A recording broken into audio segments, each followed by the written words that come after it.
Qyteti i Lushnjës, si veshur kuqezi, nisi festimet në këtë 21 janar, duke përkujtuar 106 vjetorin e Kongresit Kombëtar të Lushnjës. Një ditë e veçantë për historinë kombëtare, që e ktheu qytetin në qendër të vëmendjes, ashtu si 106 vite më parë, më 21 janar 1920. Gjatë gjithë paradites, shtëpia e Kongresit u vizitua nga intelektual, historian dhe qytetar të shumt, duke u kthyer në kryefjalën e kësaj dite përkujtimore dhe në dëshmi të rëndësisë së kësaj ngjarje historike për shtetëformimin shqiptar. Në kuadër të aktiviteteve, Bashkia e Lushnjës organizoi një kumtesë historike në sallën Breda, në ambientet e shtëpisë së familjes Fuga, sot shtëpi muze. Pjesë e këtij aktiviteti ishin drejtues të organizatave të ndryshme, përfaqësues të komuniteteve fetare, si dhe kryebashkiakja e Lushnjës zonja Eriselda Sefa, e shoqëruar nga deputetët e qarkut të Lushnjës, Asfrolal Haxhiu, Kiduina Zaka dhe Elton Koreshi. Pas intonimit të himnit kombëtar dhe këngës së Kongresit, interpretuar nga Gëzim Xhaxhai dhe Servet Jeshili, fjalën përshëndetse në këtë event solemn e mbajti kryebashkiakja Eriselda Sefa.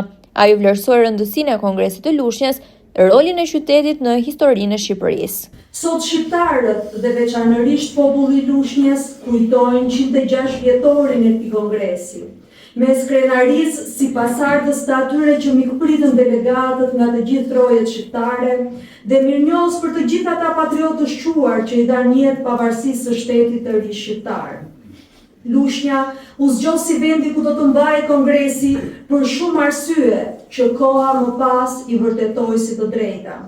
Kongresi Kombëtar i Lushnjës u mblodh nga data 21 deri në 31 janar të vitit 1920 për të organizuar qëndresë kundër planeve të fuqive të mëdha të luftës së parë botërore, të cilët kishin nxjerrë në treg si plaç pavarësinë kombëtare dhe të rësinë territoriale të shtetit shqiptar. Objektivat e mbledhjes mbarkombëtare të intelektualëve, patriotëve dhe klerikëve shqiptar ishin të qarta. Jo copëzimi të trojeve shqiptare, asnjë fuqi e madhe mbi kokën e shqiptarëve dhe krijimin e institucioneve shtetformuese për Shqipërinë e pavarur, veçanërisht qeverinë e udhëhequr nga Sulejman Delvina.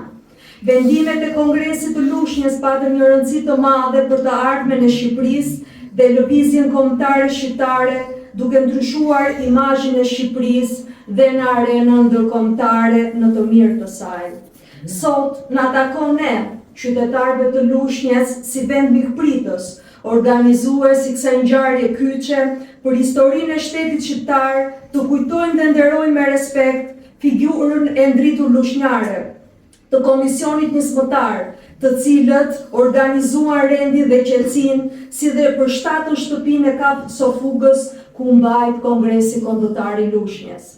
Në realitetin e sotëm, fryma e Kongresit të Lushnjës mbetet aktuale dhe urdhërofyese. Ajo na kujton se vetëm përmes dialogut, bashkëpunimit dhe shërbimit ndaj qytetarëve mund të ndërtojmë një shoqëri të drejtë dhe një shtet funksional. Bashkia e Lushnjës është angazhuar që këtë trashëgimi historike ta kthejë në vlerë për komunitetin, në zhvillim lokal, për mirësinë të shërbimeve publike dhe ruajtje të identitetit kulturor.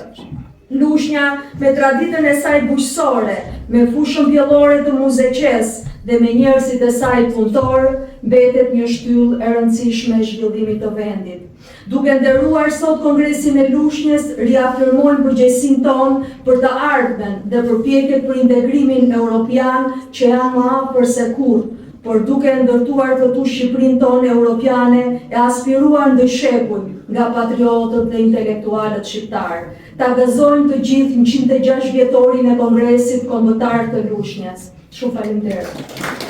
Më pas së bashku me të ftuarit u zhvillua një vizitë në ambientet e shtëpisë muze, ku përgjegjësi i Muzeut Historik të Lushnjës, zoti Niko Ferro, bëri një pasqyrim të detajuar të zhvillimit dhe vendimeve të Kongresit Historik. Në përfundim të aktivitetit, kryebashkiakja e Lushnjës së bashku me 3 deputetët e qarkut lanë shënimet e tyre në librin e protokollit si një kujtesë për brezat e ardhshëm.